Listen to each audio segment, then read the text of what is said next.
So, Claire, welcome to the Uncommon Reader. It is so exciting to have you here. Thank you for being here. I know that we're in a pretty big time difference, so thank you for making the time. But I want to give you the floor. Tell everybody who you are for those that either don't follow your content or haven't been introduced to your content yet. Just tell everybody who you are, kind of what your content's about, and we'll get into some other stuff here. Yeah, thank you so much for having me. Like you said, my name is Claire. I am the content creator, I guess, behind Classically Claire, where I talk mostly about classics with the overall mission of getting people to stop doom scrolling a little bit more and to get their nose into books and engage with text critically and analytically. Yeah, and it's so fascinating. You and I have, been talking for quite a while now, probably a couple months, and I came across your content, I think when you had like 2,000 followers, and now you've just had this meteoric rise as a creator. You've been featured on Buzzfeed and CNN, and we'll get into that a little later. But it's just really remarkable to kind of see the type of content you put in, and I thought that was really cool. Kind of what you just said about your purpose, and I think it's great to I myself like am very purposeful about wanting to get more young men to read and to live a more like analog life. And so I think that's, it's good to have a purpose. And so I like that you said that there. But obviously, being a book creator, I do have to ask you before I do. Here's our very special guest, the woman your who loves your perfume. I told her all about So nice to meet you. this is Kate. This is my wife who's breaking Oh into the my podcast. gosh. I was I telling heard you Claire. left TJ Maxx with a little perfume haul, which I can only support. Yeah, I was telling Claire before we got started recording how much you love her perfume I videos. do. Oh, I love them. They're Oh amazing. my gosh, thank you so much. I could talk about Can you scent hear her? forever. I know Oh, this is not a scent podcast at all, but I could talk about fragrances all day long. The weirder, the better. yeah, same. I really like that too. That's Yeah. fun. Yeah, she's shy, but I love you. Good night. Thank you for the tea. Funny story about tea. I have been drinking tea like at night for super long Okay. and I like can't fall asleep. And so I'm a big coffee guy, never a big tea guy. And I was in the grocery store one time recently and I like dead stopped and I was like, "Kate, you need to come look at this. Like this is a scandal." And she's like, "What?" And I'm like, "Why would they sell decaffeinated tea? Like why tea doesn't have caffeine in it?" And she's like, "Are you What are dead you talking serious?" about?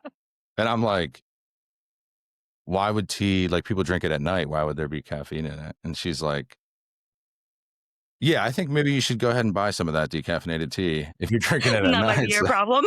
yeah, so recently learned that tea does indeed have caffeine in it, and it was all my fault. So um, yeah, so a Yeah. little Well, sidetrack we there learn with something new every day. yeah, no, absolutely. And so a little sidetrack there with my wife popping in. I told you she would pop in. She was so excited to Love that.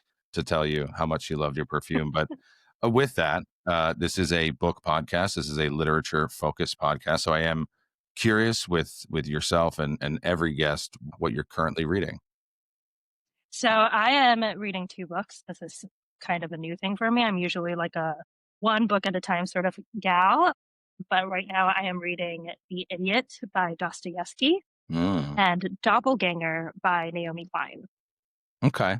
And is the idiot part of study hall, or is that just something you're doing on the side? It is part of Study Hall, my book club, and then I have come to the conclusion that the only way that I could read two books at the same time is it complements one another and it is engaging in a sort of conversation that builds upon something that I'm fascinated with within either the fiction work or the nonfiction or whatever it is. It also has to be in a different medium. So I can't do two fictions at one time. I have to do a nonfiction, fiction, or a play and nonfiction, whatever it may be. Wow. Okay. So you're probably gonna be a little shell shocked. So I read a ton of books at one time. I at any given time I have at least two fictions and two Wow. nonfictions going. It's my ADHD for sure. I can't stay focused on one thing for long enough, which actually recently was proven wrong. one of the books that I recently read was My Year of Rest and Relaxation by Otessa Mhm. Moshfegh, which I just found to be so fascinating. It was so well written. Otessa Moshfegh is just a brilliant, brilliant writer. I really hope more people do read that book. It very, very good book. But yeah, I'm reading that and a bunch of That's others. But amazing. with the books that you're reading, so let's kind of delve into the Dostoevsky. So you started, if I'm not mistaken, Study Hall, which we know Mhm. has led you to some pretty popular places like CNN and Buzzfeed, and kind of talk a little bit about that. So talk about Study Hall, talk about how it came to be and why Dostoevsky off the, kind of launch, and kind of what the impact of Study Hall has been, to date so Yeah. far.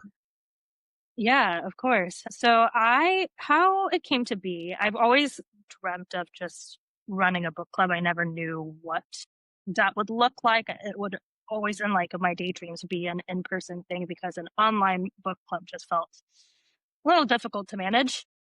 Yeah. And then I hopped onto there was a time, I believe in September, where a lot of people were creating content around personal curriculums. And I'm like, I love this. This is great. This is wholesome. And people were doing it based on like a month. So this is my September curriculum. And I took that idea and I was like, I am someone who likes to sit with things a little longer. So the idea of a monthly curriculum just doesn't fit into my lifestyle. And I'm like, I'm just going to do this back to school style, right? Like, let's go for the entire fall semester. What is it that I would love to dive into? And a lot of the books that I've read this year kind of center around this what makes someone good versus bad. Like, what are those qualities and where is that line drawn, right? Like, could a good person be brought down by one incredibly terrible action? I don't know. So that became a piece of content that I shared on Instagram, TikTok, and it went crazy. It went everywhere. And that's how I got the CNN feature because the journalist saw my video, landed in my inbox, and asked if I wanted to be interviewed for this piece. And I'm like, okay, sure. I don't know if this is a is this a scam? Like, what do you mean Yeah, how CNN wants to crazy talk is to me that? about content? So that happened, and then I received one. BuzzFeed was a little more casual. BuzzFeed slid into my DMs, which I was like, that was pretty accurate. Yeah, right. It's just like CNN. It's like, so are you gonna have me like right next to like people getting like voted on in the Senate, or like where am I gonna be on the website there? You know what I mean? Yeah, Like exactly. kind Like of we kind of a need a little weird time to be distance. on CNN. Exactly, exactly. So tell me more about this because I need to be very careful. I don't want Yeah. to end up next to it was also like, yeah, very weird timing when the piece went live and everything, but it turned out to be great. Um, and it was really nice to focus on something that wasn't so heavily political. But I do believe, not to bring politics into this, but like I do believe like reading is political. And I do that conversation around social media is just so silly to me. Yeah. So it was kind of a nice, gentle way into talking about bigger topics, which I feel like literature is, right? To a way to explore big life questions without having to talk about what's in headlines. So Yeah. I felt like it was a nice thing. It was a good thing and kind of kismet really how it all happened.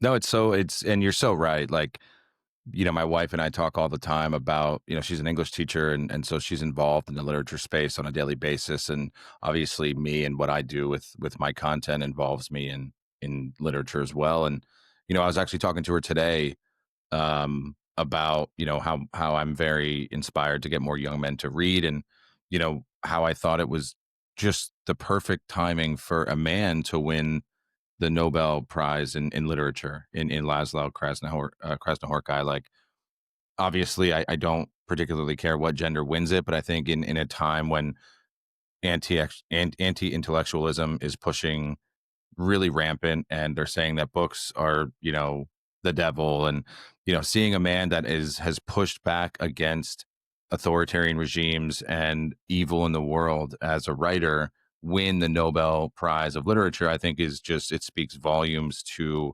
how powerful literature can be, Yeah. and the presence it has in a world that is pushing back against it. And yeah, I just think that's just something that's really important.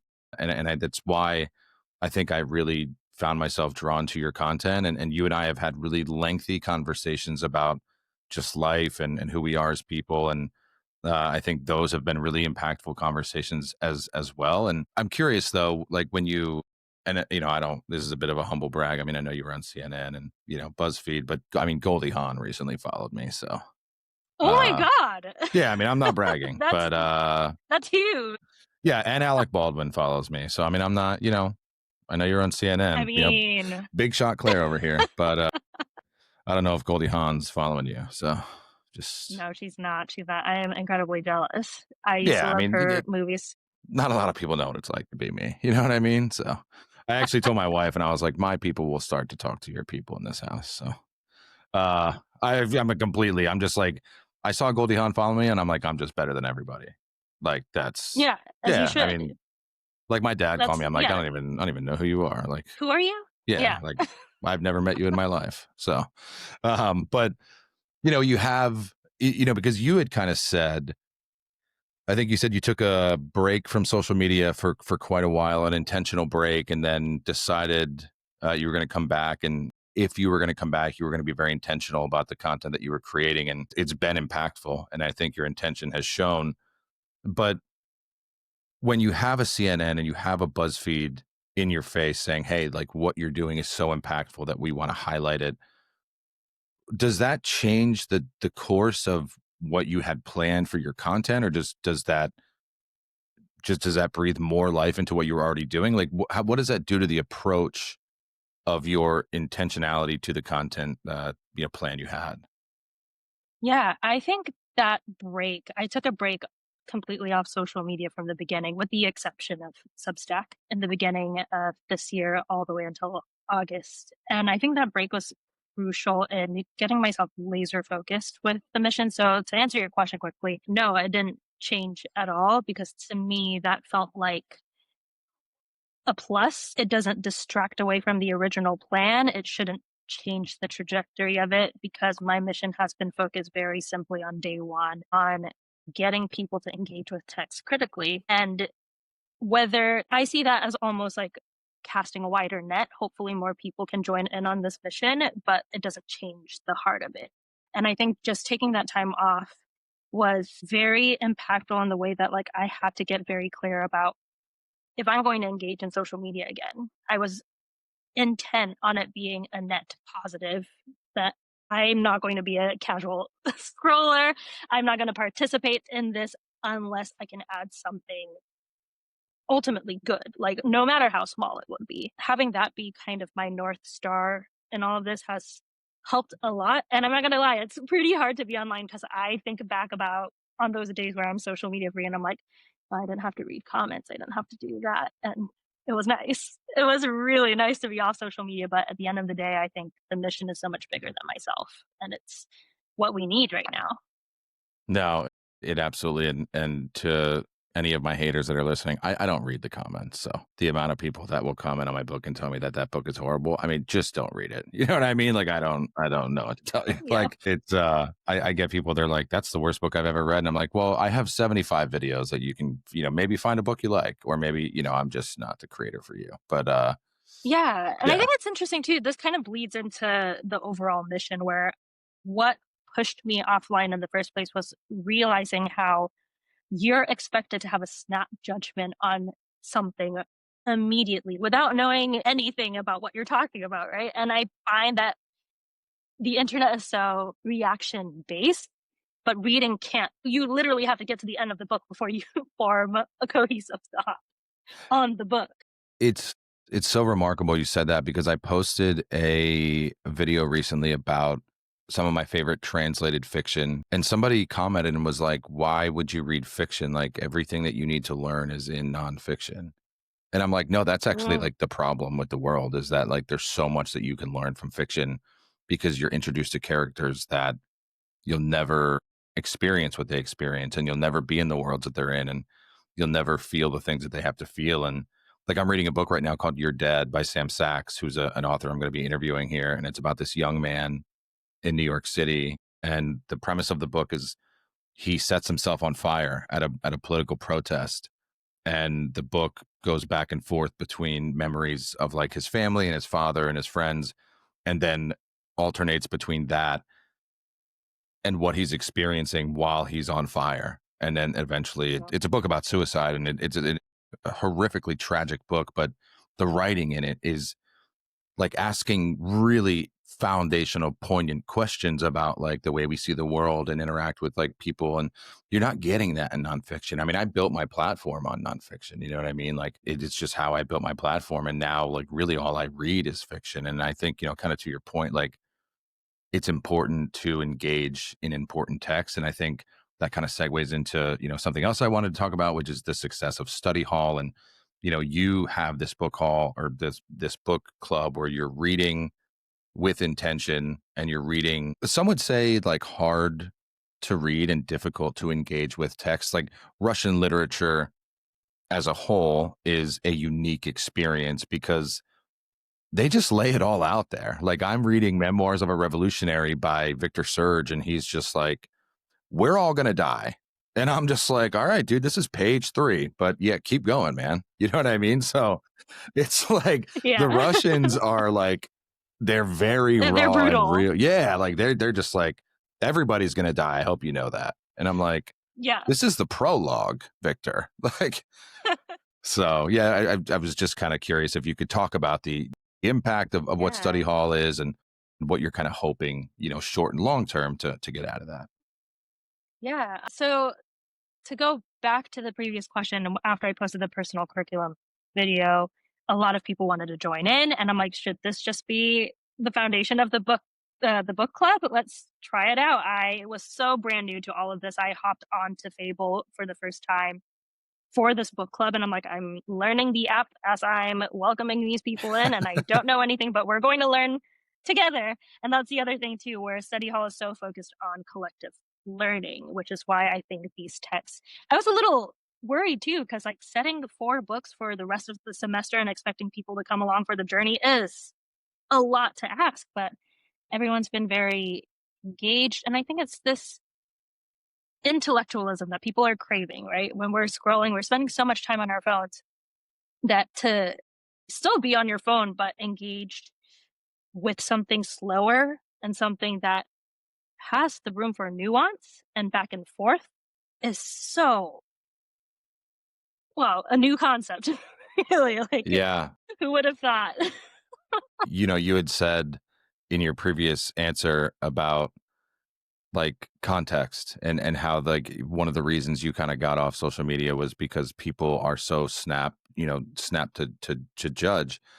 And one thing that I talk about with my wife a lot is people have lost the ability to have nuanced thoughts because of social media, because it to interact with social media at a high level and a consistent level, it requires you to lose nuance and maintain that speed of what the algorithm is feeding you. And the human brain just simply was not designed for this type of content ingestion. You know what I mean? And, like one of the projects that I'm working on for 2026 is to just slow read books, like slow read big books. You know what I mean? And I want to spend more time in bigger books. And I saw this like note on Substack about how people don't argue with the author that they're reading enough. And like I do that all the time. Like Mhm. I'm like Oh, redlining yeah. stuff, and I'm like, I've written like next to words in books. I'm like, are you dumb? Like, what is Yeah, this? You know what I mean? yeah, And it's like a Pulitzer Prize winning author. I'm like, are you stupid? Like,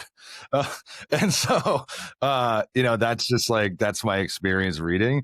yeah. But yeah, like, everything is so highly politicized and inflammatory, and especially in the online world. And like I don't even go on Twitter anymore. Like I'm just like I could live life fine without Twitter. You know what I mean? And really TikTok too. Like Yeah. on TikTok and Instagram. On Instagram, I spend all my time in stories. Like I don't watch people's content, and I feel horrible because like I want to support people, but like for example, like if you post a video, you're going to post it to your story. I'll click on the video. You know what I mean? And I'll watch Mhm. it that way. But I only exist in stories on Instagram, and then on TikTok I just sit in the friends feed. Like I don't want to consume new stuff. You know what I mean? Yeah, And so to yeah. that, creating literature content is an interesting beast. You're rather new to it. I'm also pretty new to it. I've only really been doing this regularly since March. And, similarly, both of us have seen pretty meteoric rises in terms of follower count. And I want to ask you, like, why now? Right. And then why literature content? What is the importance of literature content, especially in today's environment to you? Yeah, I think this is something that's not specific to what's happening now. I'm very passionate about censorship or like not censoring anything. I think that's a dangerous game to play. And we're messing around with stuff that we don't even know would, completely warp, shape our future, but also like warp and melt our brains. Hmm. But at the same time, criticism is due where criticism is due. So there are definitely texts where I feel like have dangerous rhetoric that should be analyzed, but it should not be ignored, right? We have to engage with these things through a lens of sitting down, thinking through it and why you believe what you believe. And like you say, like argue with the author. If you're not coming into your book equipped with a pen ready to come to battle, like what are you doing? And I get it. Sometimes I also just want to like absorb the work, but I'll always make a point of revisiting and rereading lines or things that like stuck out to me. But I do think that we live in a very information heavy time right now. We have access to so much information and we're not meant to have access to this much information this quickly. No. And we're seeing our brains melt because of it. We don't know what to do with it. Do you? And I do. Mhm. Sorry, go ahead. No, no, no, you go ahead. You go ahead. One thing that I got a lot of backlash for, probably in June, is I got really sick and tired of finishing a book and being like, because at the time I was reading so much nonfiction, and I'd be like, this is a 5-star nonfiction. And it's like, yeah, to me, like nonfiction books are just information. Like there's Mhm. nothing nuanced about nonfiction books. It's just somebody was like, oh, the Civil War. Yeah, I'm going to write about that. And then just so you know, there's 200 pages of sources in the back. That's what this book is made of. And somebody just, nonfiction books are just like fleshed out note cards, basically, which is great. I love nonfiction. But like, I got a lot of pushback because I am very anti star system. I think the 5-star, 4-star, 3-star rating is commoditizing literature to a point where there are people that will not buy books. And I've seen videos. They're like, I won't buy a book if it's 3.5 stars or lower on Goodreads. And I'm like, you're an idiot. Yeah, Shameless yeah. plug there for the I study hall. That's what they're reading in Claire's study hall is The Idiot. It's probably just full of people that don't read 3.5 stars or below on Goodreads. So, No, I agree with you wholeheartedly. I think the star system is so like again, it goes back to what we are talking about. It lacks nuance. yeah. What do you mean you were like someone spent time, years writing this, researching this, and you're going to reduce it to a couple of stars? And what do each star like what does that mean? What are you rating it based on your experience or the material? Like, come on. Yeah. So Like I agree with you. I think about Melville. Like I believe Moby Dick got famous after he died. Like someone like Roberto Bolaño, who never lived to see his best book become an absolute bestseller. Like, and like there's so many authors that have like unfortunately taken their own lives just so early. And I think literature can be a very dangerous place, especially for writers, because it's like so critiqued. You know what I mean? And Mhm. when you think about literature from a like how do we treat it moving forward, it's an interesting seesaw of a thought because you want it to be wholly inclusive and you want people to all be part of it, but then it's in a way because of the mass involvement it becomes this like competition or it becomes commoditized, and I think Yeah. that's bad for literature. In fact, I wrote an article on Substack recently about Tyler Childers just recently announced a partnership with Libby, which is great. Like he's Mhm. using a free book platform, but like it's called like the Tyler Childers Hickman Holler Club, partnered with Libby, and the book that he picked was On the Road by Jack Kerouac. But then you find out his tour name is called On the Road. And so I'm like, okay, Mm, like, is there, mm, and so my whole like kind of premise was like, is celebrity involvement good for literature? Is it a net positive, or mhm. is it bad because they're commoditizing literature to sell albums or sell tour tickets? And yeah, I don't know. I'm kind of curious your thoughts on just the protection of literature and kind of where we're at with it. Yeah. I think right out the bat, I think anyone promoting literature is ultimately going to be a good thing in this day and age. Now, when we get into the weeds of the topic itself, there is a level of responsibility, especially like as a new book content creator, that I feel with the recommendations that I put out, right? Because I recommend a lot of Russian literature. I do. And what people might not know is that my upbringing was heavily steeped in Russian education because I was a classical pianist. My first teacher that I spent like decades with was Russian, and my discipline, my work ethic comes from that school of thought. And I hear the feedback giving the current political climate and how authors like Pushkin, Dostoevsky, Gogol all push this Russian imperialist mindset. Granted, they've been dead forever. That's valid criticism. That's criticism that I myself need to learn more about. But the question is, do I not recommend this in general because there's something problematic about it, right? So whether you're recommending a book to promote something like a monetization scheme or whatever it is, I think there is a level of responsibility that needs to be exercised when you have a platform, when people are listening to you, when you have someone's attention.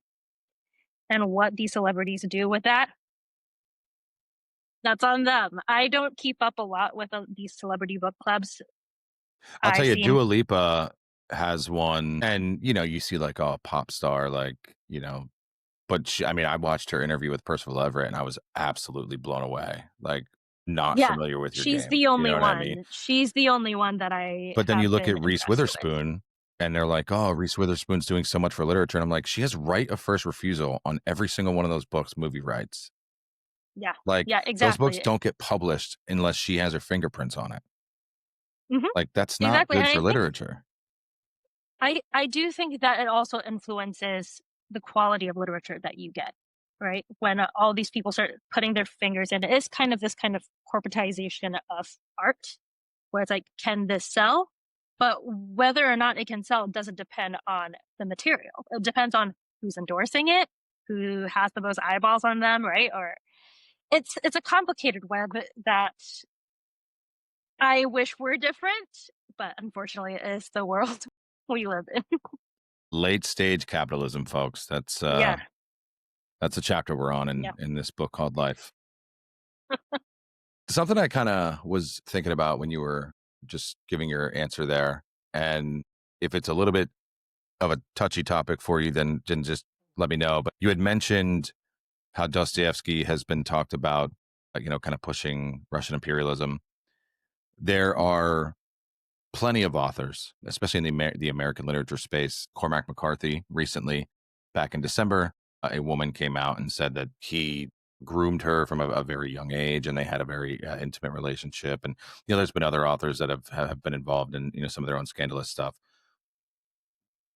If you're comfortable answering, what are your thoughts on separating the art from the artist, and if so, what's the importance of that? Because like you said, there still is a story to be told, but there's also a standard to be held to. If you're comfortable answering that, I'd certainly love to hear you talk about that. Yeah, of course. I don't think it's possible to separate the art from the artist. I think our beliefs influence everything we do. It influences the way that we carry ourselves, the way that we talk, the words we choose, the way we see things. And I believe that of any kind of artist, right? Like whether you're an author or a musician, whether it that problematic belief or behavior takes center stage, that's a different question. Um, but then again, there's also two different conversations to be had on whether the author is directly benefiting from your dollars spent right now and your attention, or if this author has been long gone. Also, with someone like Dostoevsky, for instance, even if I were like, don't read this, universities are teaching it, right? Yeah, Who am right. I in the grand scheme of things? Like, I cannot endorse it. I can but I'm not gonna move anything.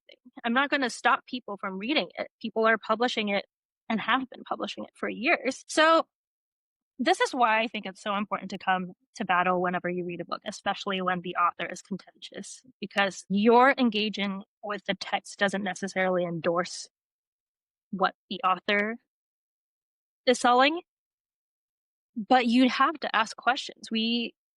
I think we've moved to a point where we expect answers to be absolute, but really, and also another genre I love philosophy. It really is about asking questions and forever pressing and pushing. And I also come from, in my personal life, I have people I love who have done very questionable things. And, coming to that, like grappling with that is a very complicated process, right? Hmm. Like, Yeah. how can someone that, because you don't know anyone. You don't. Like, no matter how well you know someone, you don't know what they're doing on their private time. You don't know what they're Yeah. getting up to. Absolutely. And I feel like it's valid to criticize it, and we should be criticizing authors all the time, especially where it's warranted. But to not engage with it is, I think, doing history a disservice, really, in both ways, right? For the good that they contribute and the bad that they have. Yeah. No, that's so well put, and it's why I wanted to ask you because I knew you'd have a great answer. There's a video of mine that went kind of viral. There was this girl who's like, she's like, I was reading some book by Yoko Ogawa, and she's a Zionist, and so I'm throwing her books out, and I'm like, yeah, I mean, I read The Memory Police by Yoko Ogawa, and that was a fantastic book, and she didn't like have anything about Zionism in there, and like I know the whole like Israel Palestine's a very like very hot topic, and everybody knows where I stand on that. I posted about it plenty of times, and I certainly do not at all agree with what Yoko Ogawa has said in this book, apparently. But to separate the art from the art, like in my personal like opinion, like she, okay, if she believes that, there's nothing about that mentioned in The Memory Police. So, kind of to your point, like I'm going to read The Memory Police. I enjoyed it. I thought it was a fantastic book. But yes, we can still have this conversation about Yoko Ogawa.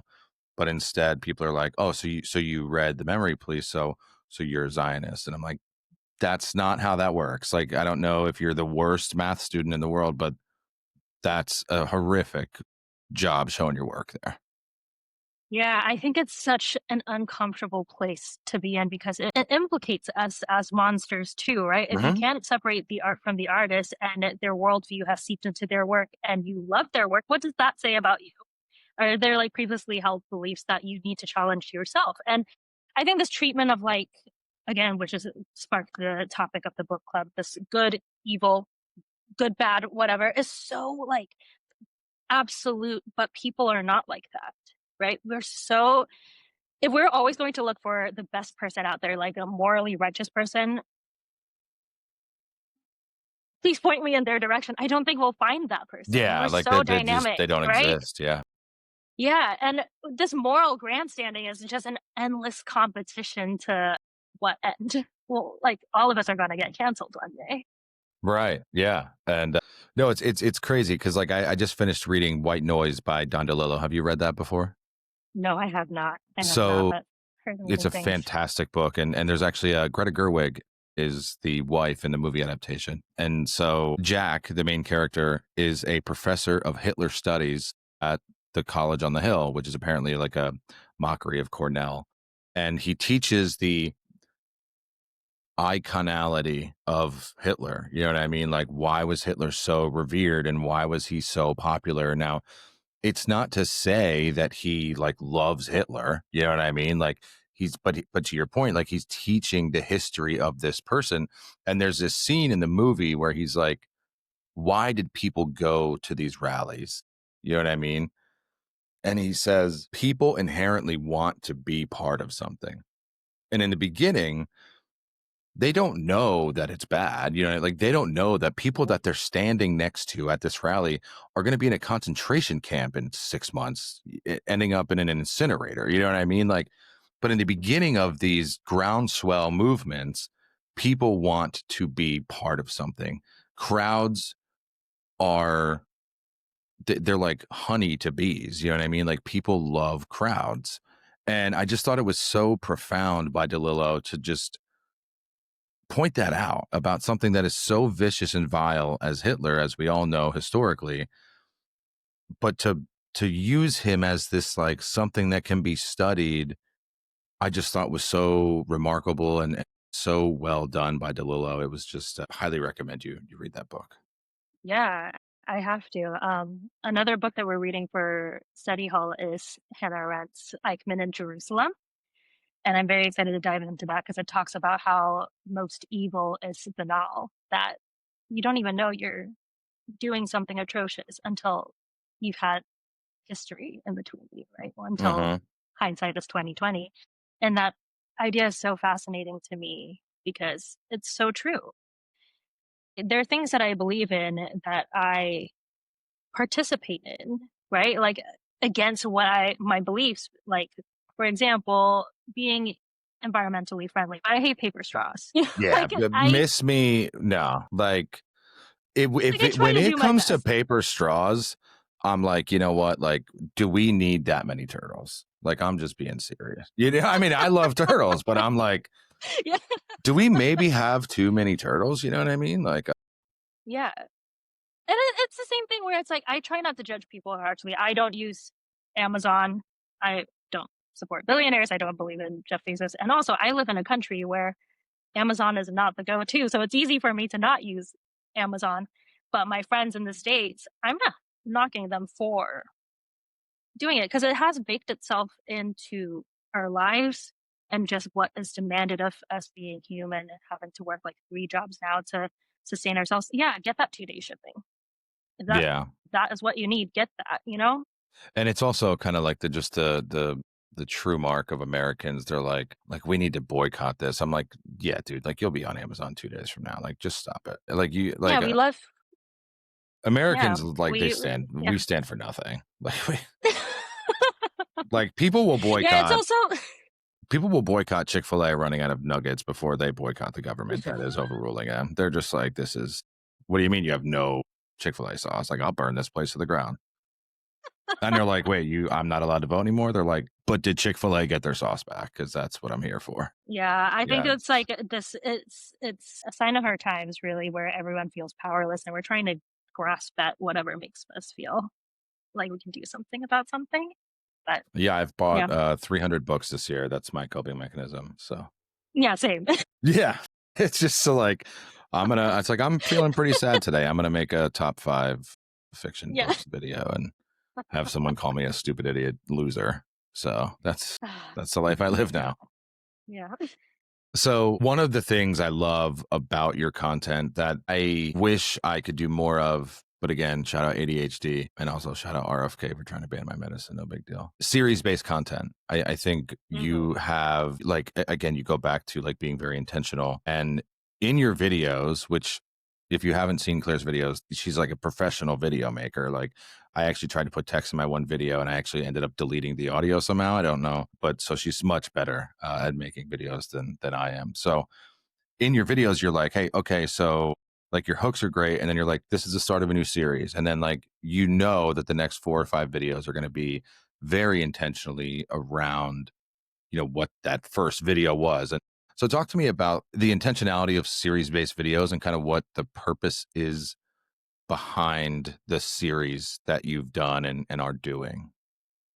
Mhm. So currently the series that I'm doing is all on banned books and I think it's pretty self-explanatory, but instead of just talking about the book that was banned, I want to dive into the history of why it was banned and like you start to realize like it's for the silliest reasons. Like I'm working on the script now for 1984 and in Russia it was banned for being anti-communist. In Florida it was banned for being pro-communist and I'm like, "Well, what is it?" So, Yeah, little I seems like we mean, have our wires crossed here, folks. yeah, exactly. So, and I think it's important to understand this too, and like what classics have gone through in history to be here. So in the series, I think that there's so many avenues to kind of capture someone into literature because, oh, I've heard of 1984, but I might not know why it was banned or where it was banned. I just did one on Beloved, which was one of my favorites because I think Toni Morrison was just fantastic. But What I a do think, gem of a human being. honestly, honestly, and I think her take on banned books is phenomenal because her Mhm, whole point is that, like, yeah, I get it. I get why people want to ban these things because it's troublesome. It's not mhm, pretty, right? Like it's forcing you to confront things. But anyways, I do see the series as kind of like a spider web, like a network where like it's easy to track, right? When you see something enough, you start to pick up on it. So mhm. to always come back with the same hook, the same kind of topic, different outfit, I would say, um, is Perfumes, you very, know? yeah, exactly. It's a great way to like trying different angles to reach Yeah. someone, right?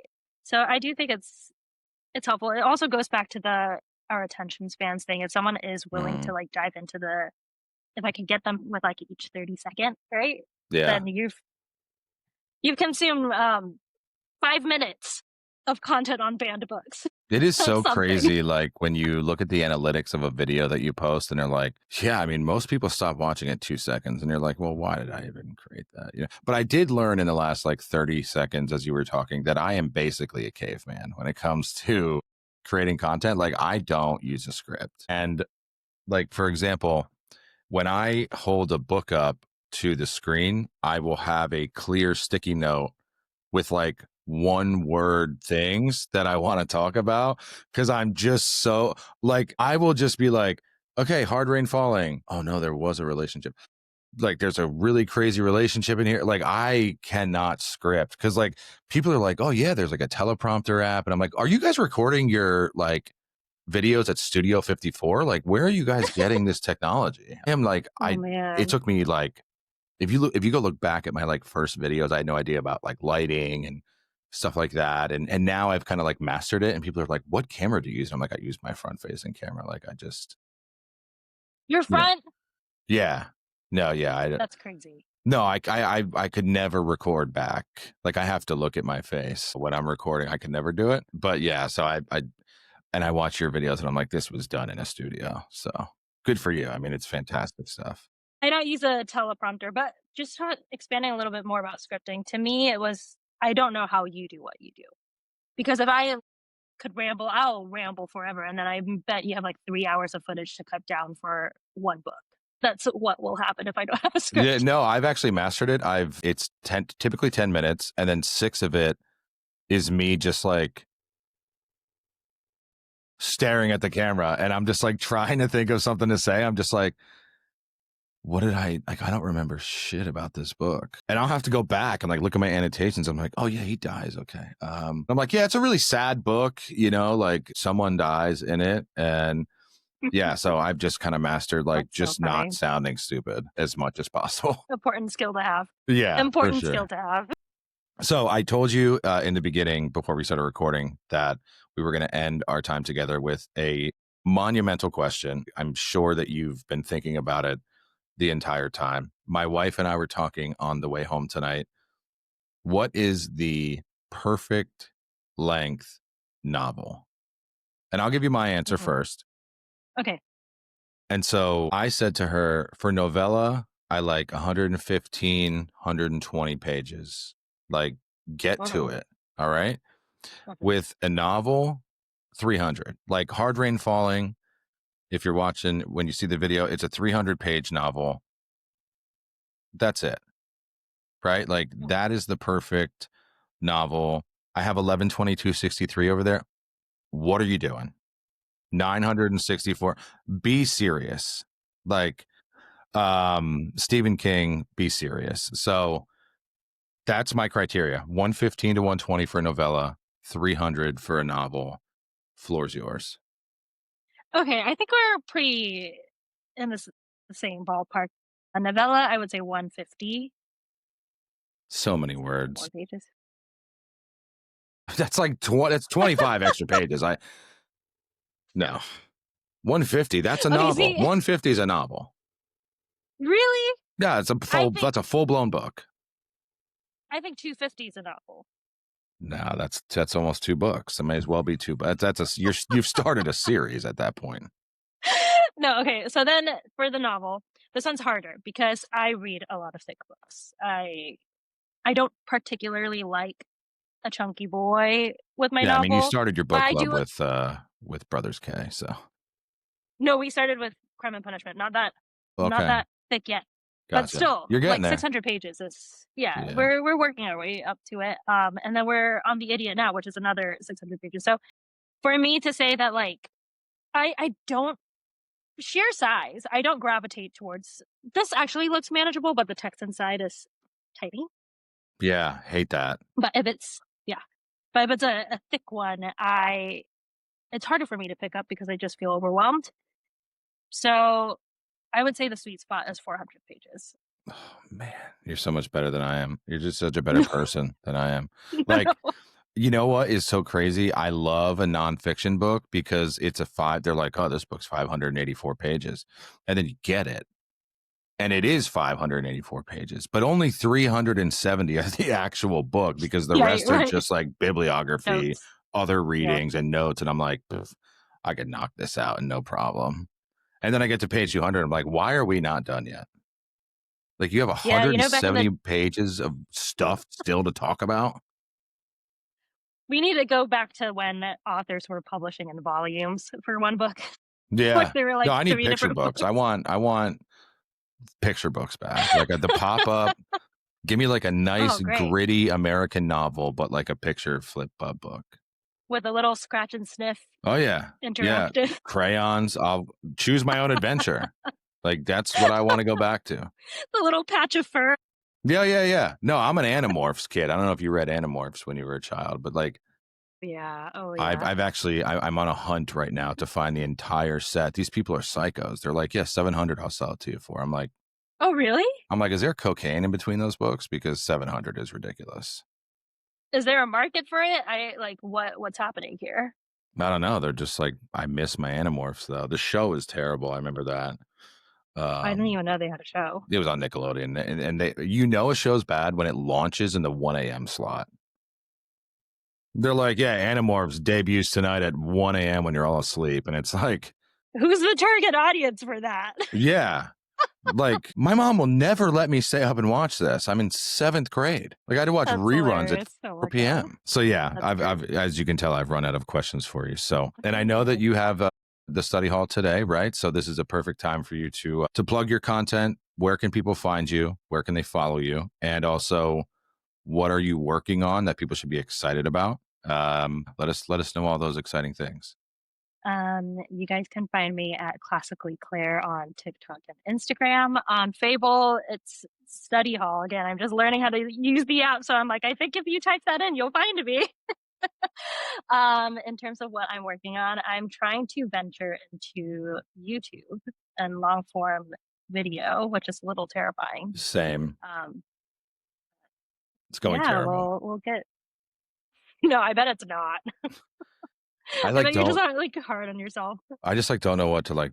I recorded my first YouTube video and it's like 57 minutes long. I'm like, what am I talking about? Like, I just made a movie. This is a Netflix episode. Like, what are we doing? Oh, truly, truly. Yeah, I mean, I think it's great. We need more long form I content in do. I general. do think people are craving it. Yeah, Yeah. absolutely. I, And also, I write. Sorry, go ahead. no, you go ahead. You Substack. Yeah, I was gonna say just my Substack, which is my name, clareo.substack.com, or Fermata, which is my publication name. And you posted an interesting. What was your most recent Mhm. post about? It was a study guide for the book that we're reading in No, study hall, not that one. no. I'll put the link in the description. It was a really really interesting piece that I remembered really liking. But yeah, I like your Substack. Cute. Now I have to. I'm actually going to look it up right now while I have my phone here. What? I'm so curious. What is it? Let's 'Cause they see. talk about everything there. And for those that are curious, there's no I in team, there's no I in Claire if you're looking her up on social media. That's how I remember to look her up on social media. Yes. I think it's the Irish spelling instead of the French is what it is. Wow, Irish, Russian upbringing. Oh, I'm not Irish. It's just my mom. My mom wanted a 5-letter name, so she took the I out. Wow, how convenient, mom. That's so wonderful. The way mom's named my mom, my middle name is Matthew. My name was supposed to be Matthew, and then my grandmother, my dad's mom, was like, "Oh, I love that name," and she's like, "Well, now I hate it." So, Oh God. because she like hated my dad's mom. She's like, "Well, now I hate it," so I'm not naming him Oh that. my God. So I was named out of spite. So that's fantastic. Love that. It was the musical symbolism, the melody that brought death. I will be very honest. I had no idea what you were talking about, but I did find it to be fascinating. There is a Rachmaninoff Rhapsody video, Paganini, who I listened to. He's a Mm-hmm. violinist or was a violinist. And Mm-hmm. I was like, oh, I know that name. And I just found it to be fascinating. So if you're into like classical music, I think you'd like that too. I'll link that in the description. But yeah, I know that you have to get to study hall on Fable, where everybody can find you. Classically Claire, I'll link all of your socials in the description. I want to thank you so much for your time. It's been an amazing 54 minutes here, as expected. I expected nothing less. It was so great to talk to you, and I hope to have you on again in the future. And yeah, thank you so much. Yeah, thank you. That's been great. Awesome. We'll talk to you soon. Bye. Alrighty.